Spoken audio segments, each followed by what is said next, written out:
मित्रों नमः संस्कृताय, बहुत बहुत स्वागत है आपका अपने YouTube चैनल सेंट्रल मिशन में, जहां पर हम बात कर रहे हैं संस्कृत इस विषय को लेकर। कक्षा 10 की इस संस्कृत को लेकर हम बात कर रहे हैं और सभी विद्यार्थी कक्षा 9वीं के, कक्षा 10वीं के, कक्षा 11 के जिनके भी ये संस्कृत के टॉपिक है वो सब इन्हें देख सकते हैं। बहुत अच्छा प्यार आप लोगों का मिल पा रहा है, बहुत अच्छे कमेंट आप लोगों के आते हैं और काफ़ी दिन बाद एक बार फिर से आप ही के पाठ्यक्रम का, आप ही के सिलेबस का एक टॉपिक व्याकरण का जिसके ऊपर हम बात करेंगे, जिसका नाम है मित्रों समास। क्या नाम है? समास है। तो इस समास नाम के टॉपिक को हम पढ़ने से पहले इसका पूरा का पूरा स्ट्रक्चर समझेंगे, जैसा कि हम हर एक वीडियो में करते हैं। तो आप यदि हमारे चैनल पर नए हैं, आपने अभी ही विजिट किया है चैनल को, तो प्लेलिस्ट में जाकर हमारे सारे के सारे 10वीं के पाठों को देख सकते हैं। उसके उपरांत हमारे प्रत्यय, अपठित गद्यांश, वाच्य परिवर्तन, माहेश्वर सूत्र और बहुत सारी वीडियो हमारी वहाँ पर डली हुई है, आप उन्हें देख सकते हैं। गणित की वीडियो भी कक्षा 9 और कक्षा 10 हिंदी और अंग्रेजी दोनों माध्यम से डली हुई है, आप उन्हें भी विजिट कर सकते हैं। आपका बहुत बहुत प्यार हमें मिल पा रहा है। शुरू करते हैं आज की क्लास समास इस नाम से। और समासों के बारे में मैं आपको थोड़ा सा विदित कर दूं कि आपके जो सिलेबस में है पूरे 6 समास थे, 6 समास हैं। उन सभी समासों में से केवल और केवल अव्ययी भाव समास आपसे पूछा जाना है, और पूछा भी कैसे जाना है, या तो आपसे समास विग्रह पूछा जाएगा या फिर समस्त पद बनाना पूछा जाएगा। विग्रह पद दे दिया जाएगा और समस्त पद आपको बनाना होगा। तो शुरू करते हैं मित्रों। आज का हमारा ये टॉपिक समास है, क्योंकि अब वक्त है संस्कृत पढ़ने का।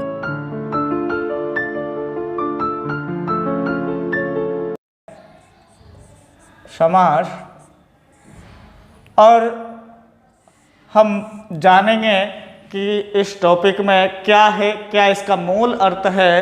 तो सम ये उपसर्ग है, अस ये धातु है और घय ये प्रत्यय है। सम उपसर्ग पूर्वक अस धातु में घाय प्रत्यय लगने पर एक शब्द बना समास है, और जो घाय प्रत्यय से बने हुए शब्द होते हैं वो सब पुल्लिंग में होते हैं। तो समास इस शब्द का जो लिंग है वो पुल्लिंग है। इसमें सम उपसर्ग है और इसमें अस धातु है। क्या है? अस धातु है। सम माने होता ही है ना मित्रों कि अच्छी प्रकार से, सम माने अच्छी प्रकार से, आस माने बैठना, आस माने बैठना, अच्छी प्रकार से बैठना। किनका? 2 पदों का, 2 शब्दों का, 2 या 2 से अधिक शब्दों का एक साथ मिलकर अच्छी प्रकार से बैठना, मिलना, जुड़ना, एक हो जाना समास है। जैसे हम संधि पढ़ रहे थे तो संधि में हमने देखा था कि 2 वर्ण आपस में मिल पा रहे थे, और जब 2 वर्ण मिल रहे थे तो एक शब्द शुद्ध हो रहा था। वहाँ 2 वर्णों का मेल हो रहा था, लेकिन जब 2 पद मिल रहे हैं तो उसे हम समास कहेंगे। क्या कहेंगे? समास कहेंगे। और जब कभी भी कारक आपने देखे होंगे तो कारक पूरे सेंटेंस को शुद्ध करता है।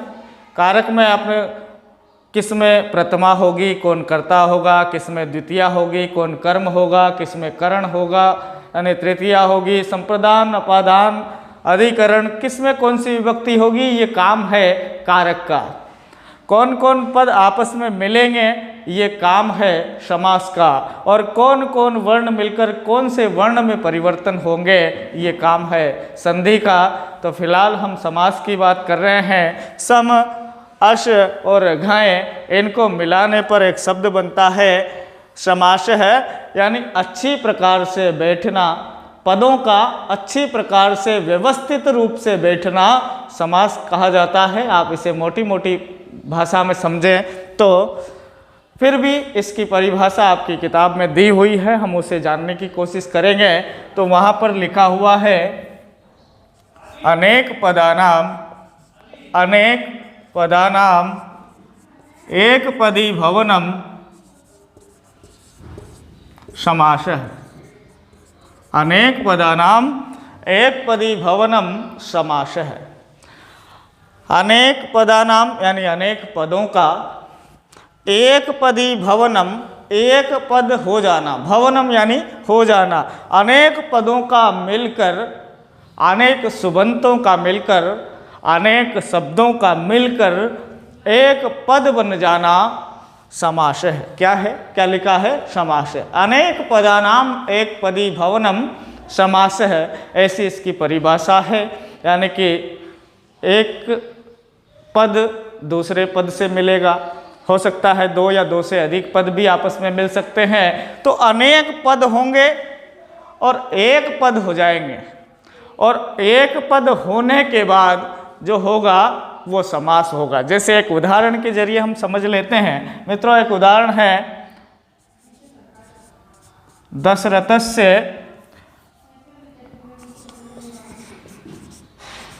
दशरथस्य पुत्र है। यहाँ दो पद हैं और दशरथ एक पद है, पुत्र दूसरा पद है, दोनों पद मिलकर एक पद हो जाएंगे। लेकिन समास की सबसे बड़ी और सबसे अच्छी क्वालिटी ये है कि जब दो पद मिलेंगे तो दोनों में अलग अलग विभक्तियाँ होगी, और जब उनको मिलना होगा, जब उनको जुड़ना होगा, जब हम उसका समास करेंगे तो दोनों पदों में जो विभक्तियाँ लगी हुई है उन दोनों पदों की विभक्तियों का लोप करके एक समस्त पद का निर्माण किया जाता है। यानी कि दशरथस्य में षष्ठी है और पुत्र में प्रथमा है। दशरथ अपनी षष्ठी विभक्ति को त्यागेगा और पुत्र अपनी प्रथमा को त्यागेगा। दोनों का मिलकर हम समास करेंगे तो दशरथ पुत्र है, ऐसा हमारा समास बनेगा। दशरथ पुत्र है और दशरथ पुत्र है ऐसा समास बना। तो फिर हमने इसमें प्रथमा लगाई, सु प्रत्यय लगा के प्रथमा लगाई। तो समास में आप देखेंगे कि दो पद होते हैं, एक उत्तर पद होता है, एक पूर्व पद होता है। पूर्व पद और उत्तर पद। तो पूर्व पद और उत्तर पद जब आपस में मिलेंगे तो क्या होना है? विभक्तियों का लोप होना है और एक नया पद है। तो ये पूर्व पद है, ये उत्तर पद है और ये समस्त पद है। यानी कि आपको इस तरह से मिलेगा तो आपको इस तरह से करना है, और आपको इस तरह से मिलेगा तो आपको समस्त पद बनाना है। तो समास की प्रकृति को आप जाने रहिए। और क्या है समास की परिभाषा? अगर हम देखें तो एक और परिभाषा है सम सनम समास है। सम सनम समास है।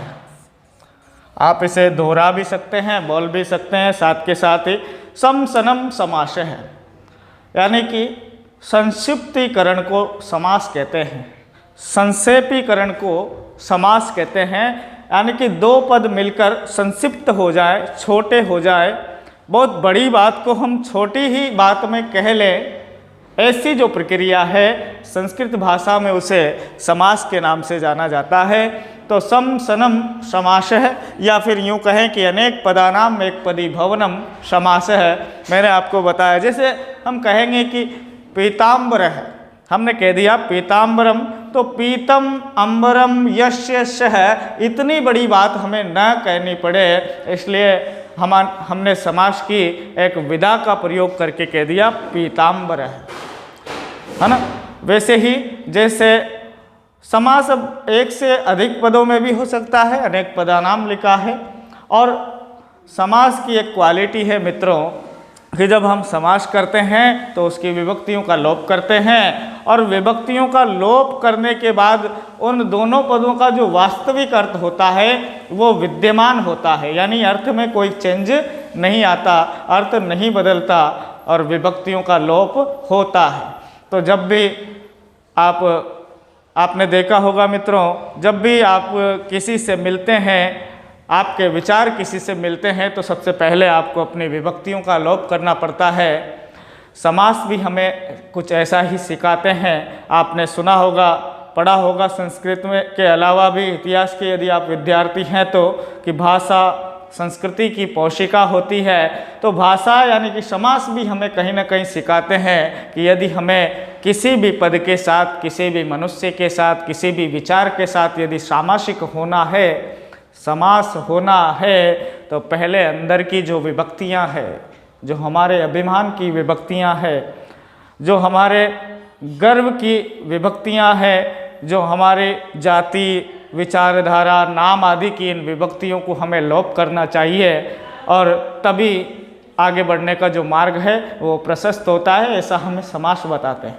समास के बारे में हम बात करेंगे। जनरली समास कितने होते हैं, तो सामान्य रूप से हम बात करें NCERT RBSE की उस पाठ्यपुस्तक के अनुसार बात करेंगे तो समासों को हम 6 प्रकार का मानते हैं। सामान्य रूप से हम समास कितने प्रकार के मानते हैं? 6 प्रकार के। तो आप केवल और केवल इतना जानें कि समास 6 प्रकार के होते हैं और उनको आप याद रखना आपको चाहिए। तो उनका एक बार नाम यहाँ पर लिख लेते हैं। पहला जो आप समास पढ़ेंगे वो है अव्ययी भाव समास। अव्ययी भाव समास। दूसरा हमारा समास है तत्पुरुष समास। तत्पुरुष समास। अगला हमारा जो समास है कर्मधारय समास। फिर हमारा समास है द्विगु समास। फिर हमारा जो समास है मित्रों वो है द्वंद्व समास। और एक हमारा जो समास है वो है बहुव्रीहि समास। बहुव्रीहि समास। इन सब की अलग अलग प्रकृति है, अलग अलग क्वालिटी है, अपने अपने हिसाब से है। तो हम बात करेंगे इनके अलग अलग स्वरूपों के बारे में और हम सबसे पहले बात करेंगे जो हमसे परीक्षा में पूछा जाना है और 3 नंबर के हमें उसी में से सवाल आने हैं। अव्ययी भाव समास बहुत आसान है, बहुत सिंपल है, यूं ही आप सीख जाएंगे। वीडियो को अंत तक देखें। मैं पूरी कोशिश करूंगा कि आप इसी वीडियो में अव्ययी भाव समास को सीख जाएंगे और समास आपको पढ़ने की ज़रूरत ही नहीं रहे। आपकी किताब के सारे उदाहरण हम देख लेंगे, इसके अलावा भी जितने उदाहरण हैं उन सबको हम देख लेंगे और प्रश्नों की प्रकृति के बारे में भी हम चर्चा करेंगे। बाकी के सारे अभ्यास आपकी किताबों में दिए हुए हैं, आप उनसे उनका अध्ययन करें, रिवाइज करें, बार बार पढ़ें, देखें और आसानी से आप सीख सकते हैं, जानना चाहिए। और अब हम बात करेंगे हमारे समास जिसका नाम है अव्ययी भाव समास। अव्ययी भाव समास को हम जानेंगे, इसकी प्रकृति को जानेंगे और बहुत आसान है, आप देखते ही पहचान जाएंगे। थोड़ी सी दिक्कत सिर्फ आपको यहाँ हो सकती है कि आप उसका समास विग्रह कैसे करें, किन अर्थों में समास करें, या फिर पहचानने के बाद आपका उसका समास विग्रह नहीं कर पा रहे हैं। ऐसा होता है कि आपने समास उसने दिया है, आपने पहचान लिया कि ये अव्ययी भाव है, लेकिन उसने विग्रह पूछा है कौन सा है, तो आप विग्रह कर पाए। इसके बाद यदि आपको समस्त पद करना है तो उसमें किस अव्यय का प्रयोग किया जाए ये भी आपको देखना होगा। तो आप ध्यान से समझेंगे तो बड़ा आसान है, बहुत सुंदर है। अव्ययी भाव समास, अव्ययी भाव समास है। तो आप देखेंगे इसके भी अर्थ को समझ लेते हैं, नाम को समझ लेते हैं। इसके नाम को समझने से बहुत ज़्यादा हमें क्लियरिटी आएगी। अव्ययी भाव समास। अव्ययी यानी अव्यय का, भाव यानी भाव हो जिसमें, अव्यय का भाव हो जिसमें, अव्यय की प्रधानता हो जिसमें, अव्यय मुख्य हो जिसमें, अव्यय पद की जिसमें प्रधानता हो, वो समास कौन सा? अव्ययी भाव समास। भाव माने क्या होता है मित्रों? भाव माने होना, भाव माने होना, और अभाव माने ना होना। अभाव माने न होना। तो अव्ययी भाव यानी अव्यय का भाव हो जिसमें, ऐसा समास अव्ययी भाव समास कहलाता है। अब इस अव्ययी भाव समास की 2-3 बातें हैं जो मैं यहाँ लिखना चाहूँगा, आप भी चाहें तो उससे लिख सकते हैं। तो अव्ययी भाव समास में पूर्व पद यानी पहले वाला पद, भाई 2 या 2 से अधिक पदों में मिलकर समास होगा, तो जो पूर्व पद होगा, जो पहले वाला पद होगा, वह अव्यय होगा। क्या होगा? अव्यय। और अव्यय के बारे में थोड़ा सा आपको मैंने पहले एक पाठ में बताया भी था। अव्यय ये हमारे सिलेबस में भी है, इसको भी हम देखेंगे, थोड़ी सी देर लगेगी, 15-20 मिनट का चैप्टर है, सब समझा देंगे। अव्यय का मतलब आप सिर्फ ये जाने कि न वे इति अव्यय, न वे इति अव्यय, यानी कि जिसे हम वे नहीं कर सकते, जिसे हम खर्च नहीं कर सकते, जिसे किसी विभक्ति वचन में लिंग में प्रयुक्त नहीं कर सकते, जिसके हम रूप नहीं चला सकते, जो जैसा है वैसा ही रहेगा, हमेशा कभी बदलेगा नहीं, बिल्कुल मूर्खों की तरह।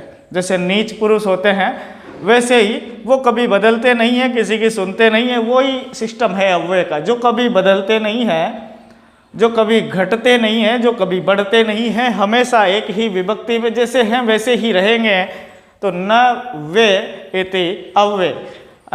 तो पूर्व पद अव्यय होता है, और जो पूर्व पद होता है अव्यय वो प्रधान होता है, अव्यय होगा, और उसी की ही प्रधानता होगी, उसी की ही प्रधानता होगी। दूसरी बात कर लेंगे कि भाई अव्ययी भाव समास में जो समस्त पद का निर्माण होता है, मान लो हमने दो, एक अव्यय है एक संज्ञा पद है, जैसे आप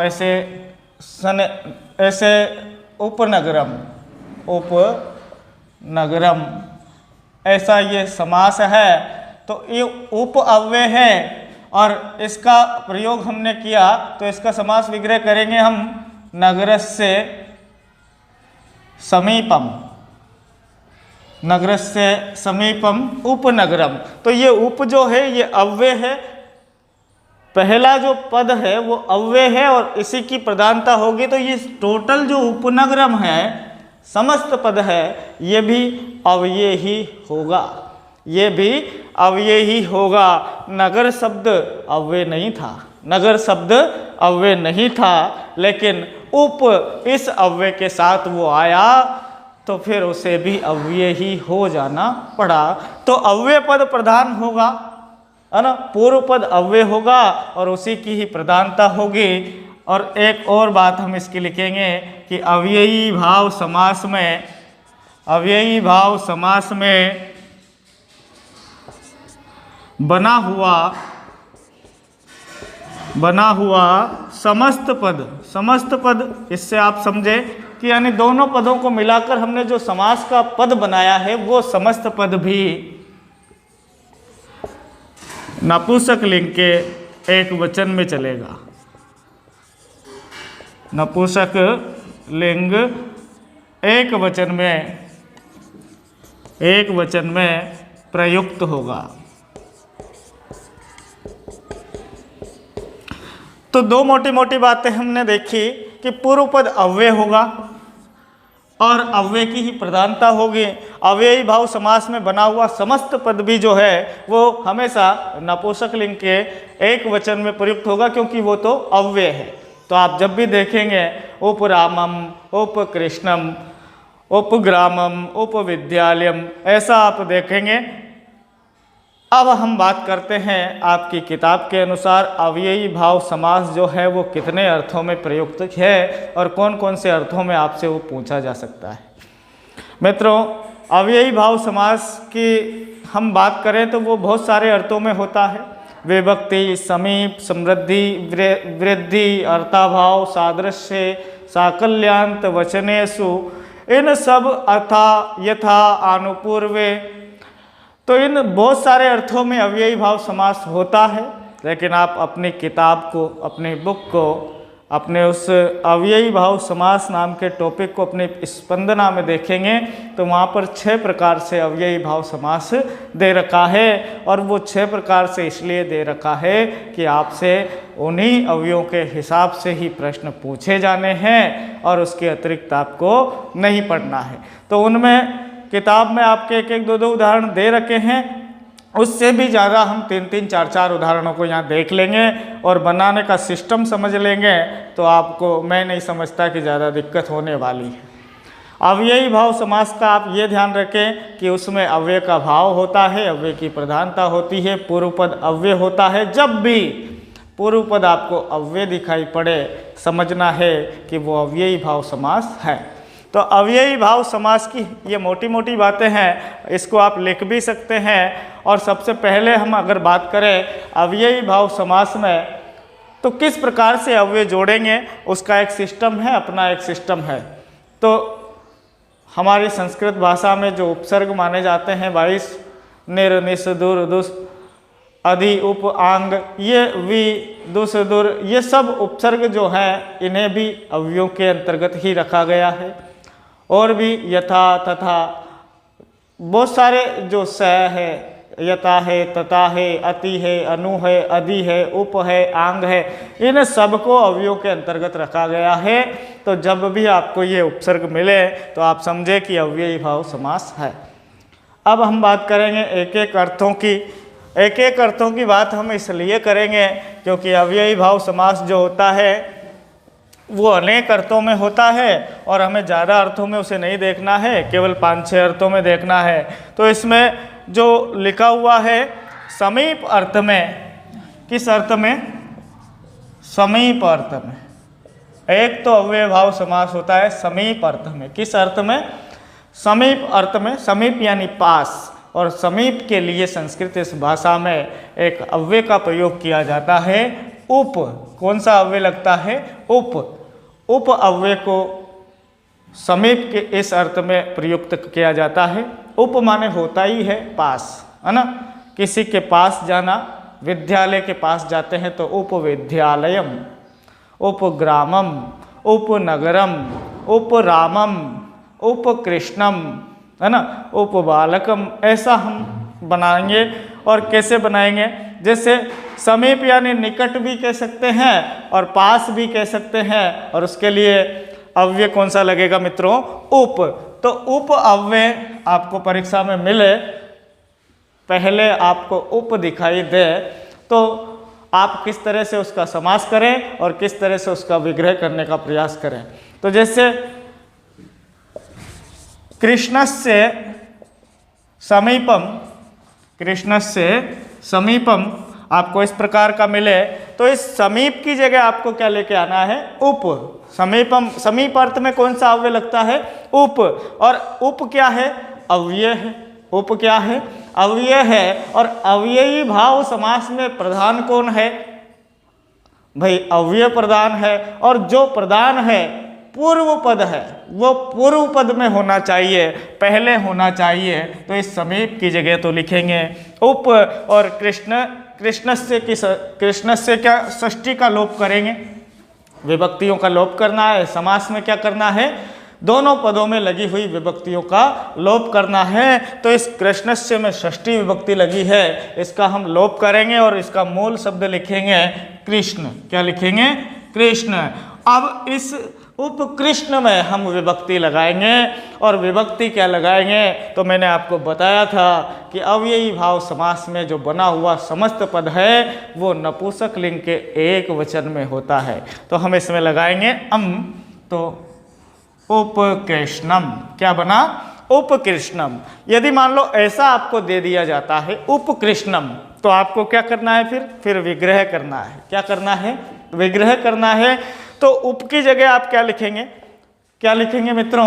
समीपम। क्या लिखेंगे? समीपम। क्यों? क्योंकि समीप अर्थ में कौन सा अव्यय लगता है? उप। तो उप की जगह आप समीपम लिखेंगे और कृष्णम की जगह आप कृष्णस्य लिखेंगे। क्या लिखेंगे? तो ये आप पढ़ेंगे तो समझेंगे। बहुत सारे उदाहरण हैं इसके, जैसे राज्ञ समीपम, राज्ञ समीपम, तो क्या होगा, क्या बन जाएगा, आप खुद इसको बनाना सीख जाएंगे और बहुत जल्दी जल्दी बनाएंगे, मुझे आशा है। तो क्या बनेगा मित्रों, उपराजम, उपराजम, उप दिखाई पड़ रहा है ना।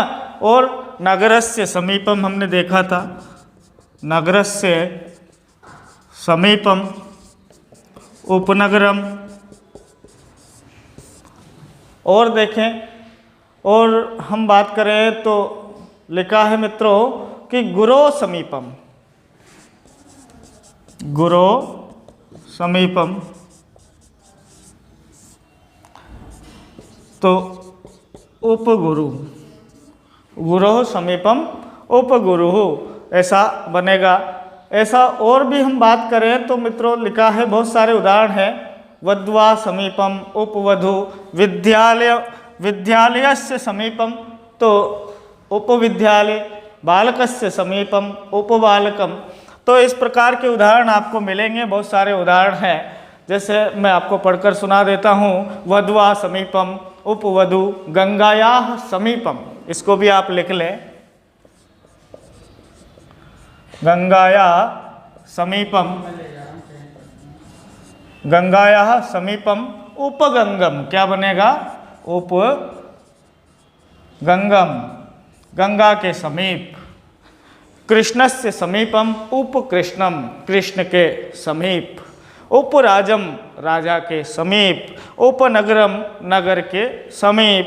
उपगुरु, गुरु के समीप। उपविद्यालयम, विद्यालय के समीप। उपरामम, राम के समीप, है ना। उपबालकम, बालक के समीप। उपग्रामम, उपग्रामम, ग्रामस्य समीपम उपग्रामम, ऐसा हम लिखेंगे। तो षष्ठी का प्रयोग यहाँ सब जगह हो रहा है, तो उप के साथ षष्ठी का प्रयोग करेंगे, और नहीं करेंगे तो आप इनको याद कर लीजिए, बहुत सारे नहीं हैं। अब यही भाव समास में पहला जो हमने पढ़ा है पहले अर्थ में, वो है समीप अर्थ में। समीप अर्थ में लगता है उप अव्यय, तो समीपम समीपम जोड़ते रहेंगे और समीपम की जगह अव्यय कौन सा लेके आएंगे, उप। तो आप इतना कर ही सकते हैं। अगली तरह की बात करते हैं मित्रों, दूसरी हम बात करेंगे, भाई समीप अर्थ में हमने इसका प्रयोग पढ़ लिया है। मित्रों यदि आप हमारे चैनल पर नए हैं तो आप पिछले प्लेलिस्ट में जाकर सारे वीडियो देख सकते हैं, वहाँ पर हमने किताब के सारे वीडियो डाले हुए हैं, और सारे के सारे 9 पार्ट जो आपके सिलेबस में हैं उनको अलग से डाला हुआ है। प्रत्येक वीडियो है अपठित गद्यांश के, वाच्य परिवर्तन के, माहेश्वर सूत्रों के, संधि के, और संधि का जो आपके सिलेबस में है विसर्ग संधि, उसे भी हम जल्दी ही लेकर आएंगे। लेकिन मैं चाहता हूँ कि पहले वो क्लियर टॉपिक आपके कर दिए जाएं जो बहुत छोटे भी हैं, 1-2 वीडियो में जिनका हो जाएगा उन्हें हम कोशिश करेंगे। और लगातार आपका इसी प्रकार का प्यार हमें मिलता रहे, हम मोटिवेट होते हैं तो कुछ अच्छा आपके लिए करने की सोचते हैं। लगातार हमारा यही प्रयास जारी रहेगा। आगे बात करते हैं मित्रों अभाव अर्थ में। अभाव अर्थ में दूसरा जो है अव्ययी भाव समास जब हम करते हैं तो दूसरा जो हमारा अव्ययी भाव समास, ये हमारा टॉपिक है। और अव्ययी भाव समास में जो दूसरा अर्थ है वो है अभाव। अभाव माने आप कह लीजिए कि अनुपलब्धता, आप कह लीजिए अनुपलब्धता, यानी अभाव माने जो जिसका अभाव हो, है ना, जो उपस्थित ना हो। अभाव यानी अनुपलब्धता, और इसके अभाव के अर्थ में जो अव्यय लगता है वो आपको दिखाई पड़ेगा निर। निर माने होता ही है अभाव। निर माने क्या होता है, अभाव। तो जब भी हम किसी शब्द में समस्त पद में देखेंगे तो निर अव्यय हमें दिखाई पड़ेगा, और निर अव्यय हमें ये बताएगा कि यहाँ अभाव अर्थ में अव्ययी भाव समास हुआ है। अव्ययी भाव समास का तो हमें पता चल जाएगा निर इस अव्यय को देखकर ही, लेकिन इस निर अव्यय का प्रयोग किस अर्थ में किया जाता है, तो अभाव या अनुपलब्धता के अर्थ में किया जाता है। कैसे किया जाता है, तो जैसे हम बात करें यहाँ विग्रह और यहाँ हम समस्त पद बना रहे हैं, तो देखेंगे कि जनानाम अभाव, जनानाम अभाव है, जनानाम अभाव है, तो हमें अभाव है की जगह क्या लेके आना है? निर। क्या लेके आना है? निर। तो नि, और इस जनानाम में से इस विभक्ति का लोप करना है, इस विभक्ति को हटाना है, इस षष्ठी को हटाना है और केवल जन में लगाएंगे तो निर और जन ऐसा बनेगा, निर्जन। और फिर हम इस अव्ययी भाव समास का जो समस्त पद है उसे किस लिंग में ले जाएंगे? नपुंसक लिंग में। किस में? नपुंसक लिंग में। भाई इसमें षष्ठी है, इसमें प्रथमा है, इसकी सृष्टि का लोप हो गया और इसकी प्रथमा का लोप हो गया और अभाव की जगह क्या प्रयुक्त हो गया? निर, क्योंकि निर माने होता ही क्या है? अभाव। और निर एक अव्यय है, इसलिए ये अव्ययी भाव समास है। और अव्ययी भाव समास में मैंने आपको बताया कि जो समस्त पद है वो नपुंसक लिंग के एक वचन में होता है। अब यहाँ पर समास हो चुका है, निर यहाँ पर दिखाई पड़ रहा है, निर्जन ऐसा बना है, इसको हम नपुंसक लिंग के एक वचन में ले जाएंगे तो बनेगा निर्जनम। क्या बनेगा? निर्जनम, माने जनानाम अभाव है। जनानाम यानी लोगों का अभाव, लोगों का अभाव यानी कि जहाँ लोग नहीं रहते, ऐसा क्षेत्र जहाँ पर लोग नहीं रहते वहाँ क्या, उसे क्या कहेंगे? निर्जनम, यानी जनानाम अभाव है। तो समस्त में पद हमने बना लिया और समास की क्वालिटी भी तो यही है कि संक्षिप्तीकरण की प्रक्रिया को हम समास कह रहे थे, यानी कि दो पद होंगे आपस में मिलकर समस्त हो जाएंगे, संक्षिप्त हो जाएंगे, तो जनानाम अभाव इन दोनों को समेट कर निर्जनम में कह देना ही समास है। और समास कौन सा है? तो निर उपसर्ग है, उपसर्ग है या अव्यय है, निर अव्यय का प्रयोग हुआ है, तो जनानाम अभाव निर्जनम। ऐसे ही हम बात करें जलस्य अभाव, जलस्य अभाव तो क्या बन जाएगा? निर्जलम। क्या बन जाएगा? निर्जलम। जहाँ जल का अभाव है वो है निर्जलम।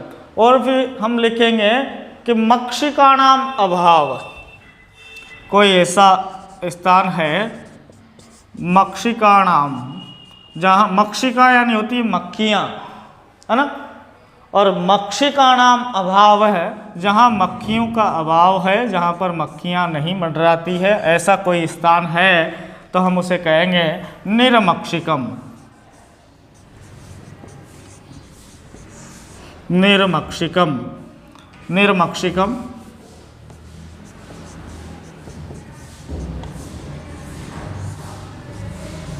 निर्मक्षिकम कहेंगे। और भी जैसे बाधानाम अभाव है, बाधानाम अभाव है तो हम कहेंगे निर्बाधम,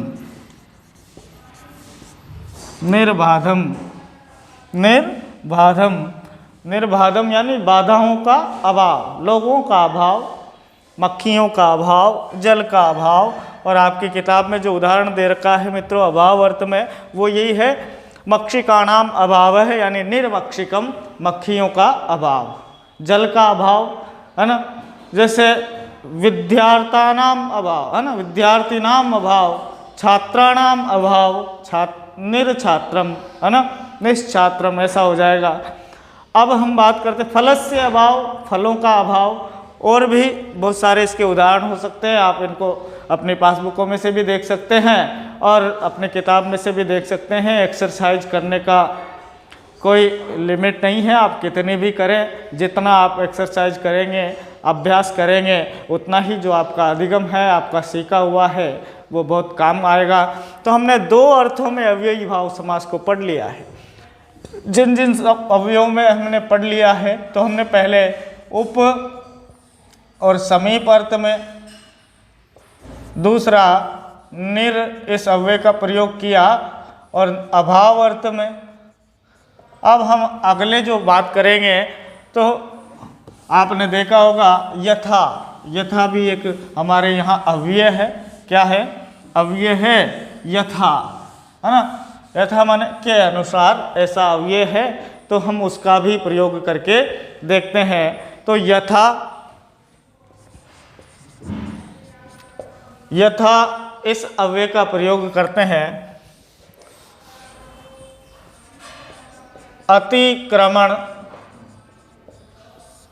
न करना। अतिक्रमण न करके या करना, ऐसे लिख देते हैं, अतिक्रमण न करके। या फिर यूं कहें कि के अनुसार, के अनुसार इस अर्थ में यथा अव्यय का प्रयोग करते हैं। किस अव्यय का? यथा अव्यय का। और उसके साथ एक शब्द लिखते हैं अनतिक्रम में।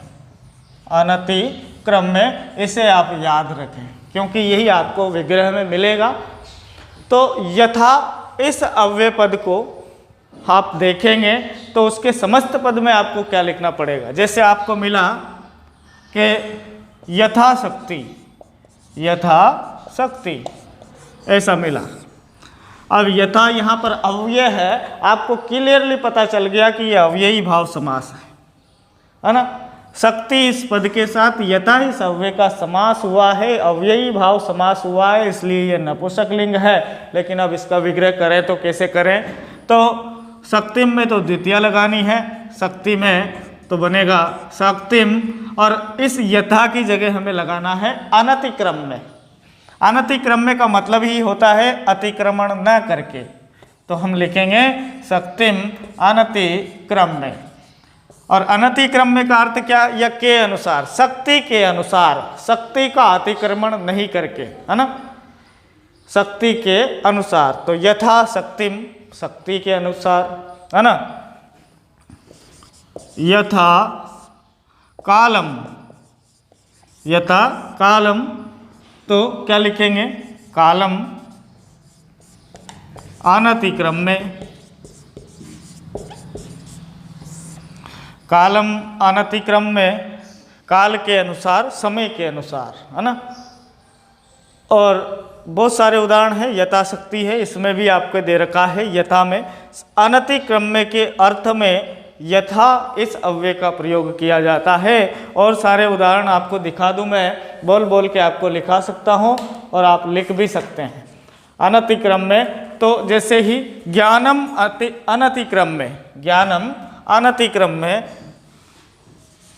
यथा ज्ञानम, यथा ज्ञानम बनेगा ज्ञानम अनतिक्रम में। ज्ञान का अतिक्रमण न करके, अर्थात ज्ञान के अनुसार, है ना। कालम अनतिक्रम में यानी समय का अतिक्रमण न करके, यानी कैसे? तो समय के अनुसार, है ना। इस अर्थ में अनतिक्रम में, इस अर्थ में यथा अव्यय का प्रयोग किया जाता है, आपने देखा होगा। और भी इसके उदाहरण हैं। इच्छाम अनतिक्रम में यथेच्छम, है ना। अब और भी बात करें मित्रों तो अगला जो है ये तीसरा था, इसको भी हम यहाँ लिख देते हैं तीसरा। और इसका यथा इस अव्यय का अनतिक्रम में, इस अर्थ में प्रयोग हमने किया अनतिक्रम में। अब बात करेंगे हमारे चौथे प्रकार की, चौथे अव्यय की। चौथा जो अव्यय अव्ययी भाव समास का होता है उसे हम पढ़ते हैं। आपकी किताब में तो केवल एक उदाहरण दे रखा है एक अव्यय का, और मैं आपको 5-7 उदाहरण इसलिए बता रहा हूँ, हो सकता है परीक्षा में आपसे यही पूछ ले, और आपके पाठों में भी इन्हीं की चर्चा अगर होती है तो आपसे यही पूछा जाएगा।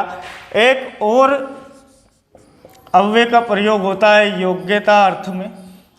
किस अर्थ में? योग्यता अर्थ में। और योग्यता अर्थ में अनु, कौन सा अव्यय जुड़ता है? अनु अव्यय का प्रयोग होता है। यानी जब भी कभी आपको अनु अव्यय पहले दिखाई दे तो योग्यता अर्थ में आपको उसका समास करना है। योग्यता अर्थ में ये हमारा चौथा भाग है, यानी चौथा प्रकार है। जैसे, और इसमें भी षष्ठी विभक्ति लगेगी। जैसे हम बात करें अनु इस योग्यता अर्थ में इसके समास की, तो हम इसमें रूपस्य योग्यम, रूपस्य योग्यम, इसमें जोड़ेंगे क्या, तो जोड़ेंगे योग्यम। अनु ये अव्यय है और इस अव्यय का प्रयोग करने विग्रह में योग्यम लिखते हैं और समस्त पद में अनु लिखते हैं। तो रूपस्य में षष्ठी है और योग्यम, इसका योग्यता अर्थ में अनु अव्यय के साथ समास हुआ है। तो पहले समस्त पद में अव्यय लिखना है, तो हम लिखेंगे अनु और फिर रूपस्य के षष्ठी का लोप करना है, तो रूप मूल शब्द लिखते हैं और फिर इसको नपुंसकलिंग में करते हैं, तो लिखेंगे अनुरूपम। अनुरूपम रूप के योग्य, अनुरूपम रूप के योग्य। जैसे और दूसरी तरह से हम बात करें, दूसरा उदाहरण आपकी किताब का देख लेते हैं इसमें। तो इसमें आपकी किताब में अनु इसमें दिया है, अनुरूपम यही दिया है। और हम दूसरा उदाहरण जो है गुणानाम योग्यम, गुणानाम योग्यम, तो बन जाएगा अनुगुणम, अनुगुणम गुणों के योग्य, है ना, रूप के योग्य, है ना, ज्ञानस्य योग्यम, है ना, तो अनुज्ञानम, है ना, इस प्रकार से बन जाएगा। बहुत सारे उदाहरण हैं इसके भी, आप देख सकते हैं। 4 तरीके की हमने बात कर ली, इसमें भी हम बात कर लेते हैं, यहाँ लिख देते हैं इसको। योग्यता अर्थ में अव्यय जो लगता है अनु, और अनु जो अव्यय लगता है वो लगता है योग्यता अर्थ में, यानी योग्यम इसके साथ आपको मिलेगा। अब हम बात करते हैं मित्रों विप्सा अर्थ में, यानी कि जब किसी शब्दों की सेमुलर शब्दों की आवृत्ति होती है तो उसके लिए भी एक अव्यय निर्धारित है, प्रति। आपने सुना होगा दिनम दिनम प्रति, दिनम दिनम का 2 बार प्रयोग हुआ है, तो इसलिए उसके साथ प्रति इस अव्यय का प्रयोग करते हैं। आवृत्ति, यानी कि जब भी आवृत्ति अर्थ में अव्यय जोड़ना है तो प्रति अव्यय जोड़ेंगे। कौन सा अव्यय? प्रति, है ना। तो प्रति को सीधा ही हम जोड़ेंगे। कैसे? कि जैसे दिनम दिनम प्रति, दिनम दिनम प्रति, तो हम लिखेंगे प्रतिदिनम, प्रति और दिनम नपुंसक लिंग में चला गया, प्रतिदिन बना और हमने उसमें नपुंसक लिंग का प्रयोग कर दिया, क्योंकि अव्ययी भाव समास हमेशा किस लिंग में होता है? नपुंसक लिंग में। जैसे और भी बात करें हम दिनम दिनम प्रति के अलावा वर्षम वर्षम प्रति, तो बन जाएगा प्रतिवर्षम, वर्षम वर्षम प्रति प्रतिवर्षम, इस प्रकार से बन जाएगा। और भी हम बात करें तो छात्रम छात्रम प्रति प्रति छात्रम, छात्रम छात्रम प्रति, तो क्या बन जाएगा? प्रति छात्रम।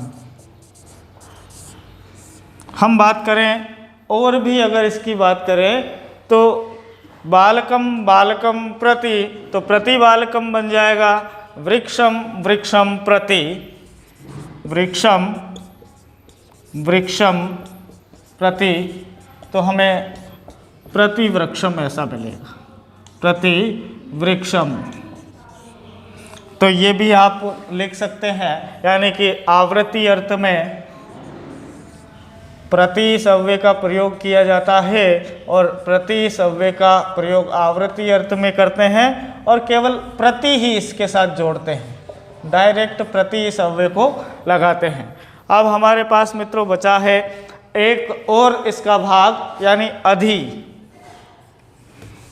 अधि 7 अर्थों में ही हमसे, 6 अर्थों में ही हमसे पूछा जाएगा। तो एक अधि इस अव्यय का सप्तमी विभक्ति के अर्थ में समास करते हैं। अधि इस अव्यय का सप्तमी विभक्ति के अर्थ में हम समास करेंगे।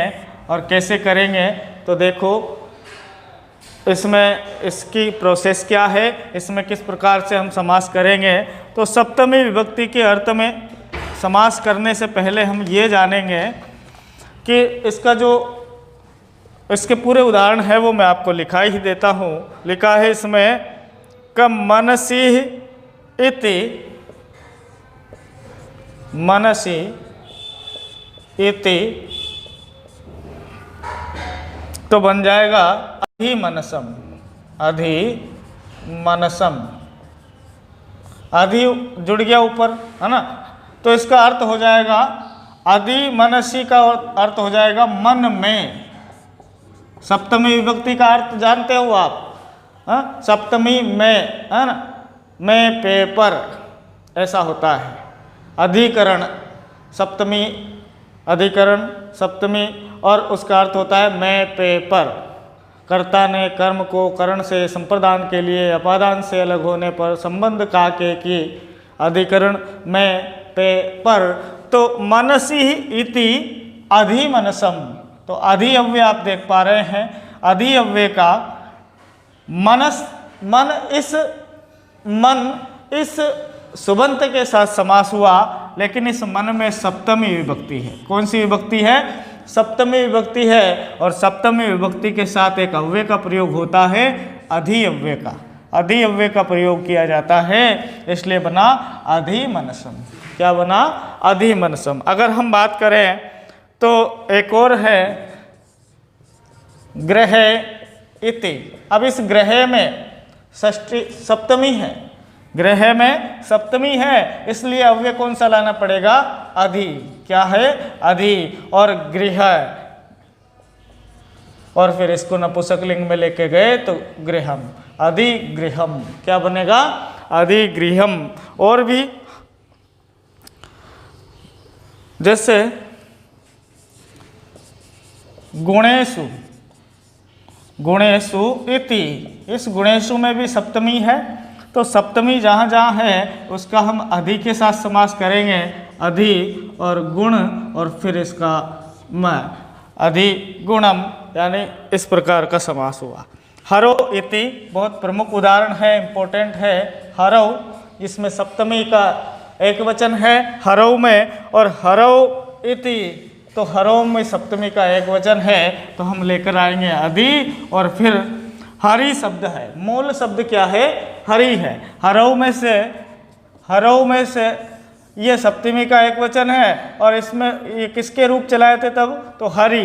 तो हरि यहाँ पर लाएंगे, और हरि इसको यहाँ पर लाएंगे, तो इसमें विसर्ग नहीं लगाएंगे क्योंकि ये किस में है? नपुंसकलिंग में है, एक वचन में है, अव्ययी भाव समास है, अव्यय पद की प्रधानता है, पहला पद अव्यय है।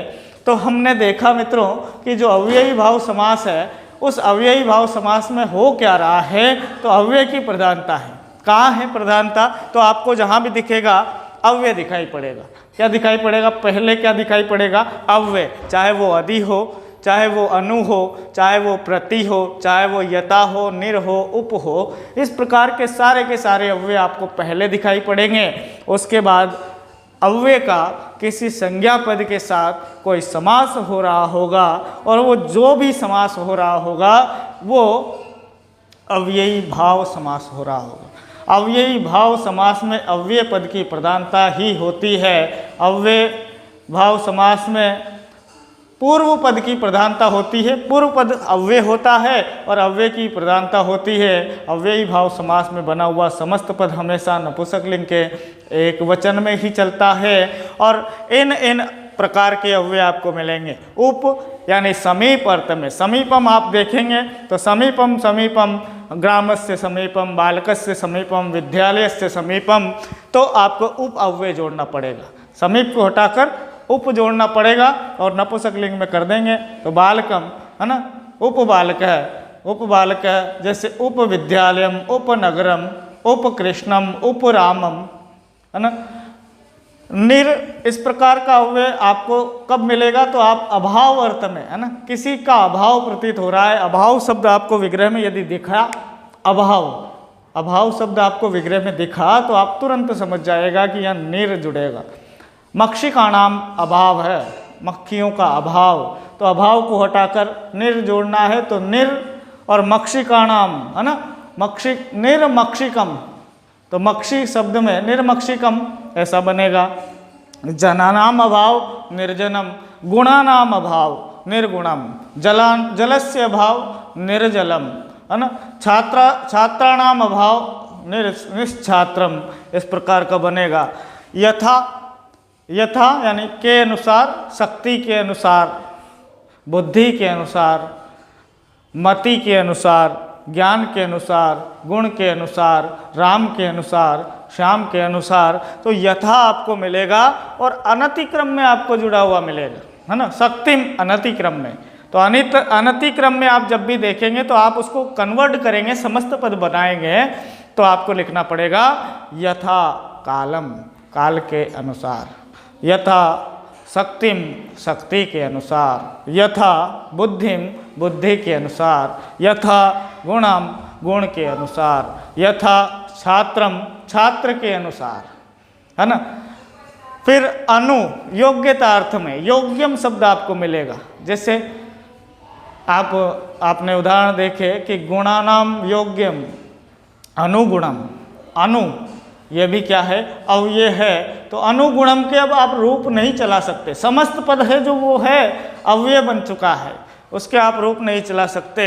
और प्रति आपको मिलेगा विप्सा यानी आवृत्ति अर्थ में, जब किसी शब्द की बार बार आवृत्ति होती है तो आप देखेंगे कि आपको कौन सा अर्थ मिलेगा, अव्यय मिलेगा प्रति, तो दिनम दिनम प्रति, प्रतिदिनम, कालम कालम प्रति, प्रति कालम, रात्रिम रात्रिम प्रति, प्रति रात्रिम, है ना, छात्रम छात्रम प्रति, प्रति छात्रम, है ना।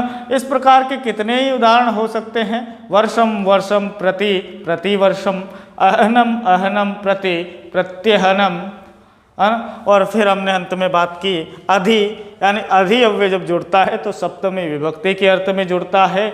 सप्तमी विभक्ति यदि है तो फिर अधि अव्यय का प्रयोग करते हैं। मनसी शब्द में यहाँ पर सप्तमी विभक्ति थी, मनसी, मन में, कहाँ, मन में, तो मनसी ही इति अधि मनसम, अधि जोड़ दिया आगे, और मनस शब्द का जो रूप चलाया वो मुख्य शब्द जो है वो मनस है, मनस है, और मनस शब्द में हमने नपुंसक लिंग में ये मनसम हो गया और आगे जोड़ दिया अधि, क्या बन गया, अधि मनसम, है ना। मन में, आत्मनि इति, आत्मनि इति, तो अधि आत्म अध्यात्मन है ऐसा बन जाएगा।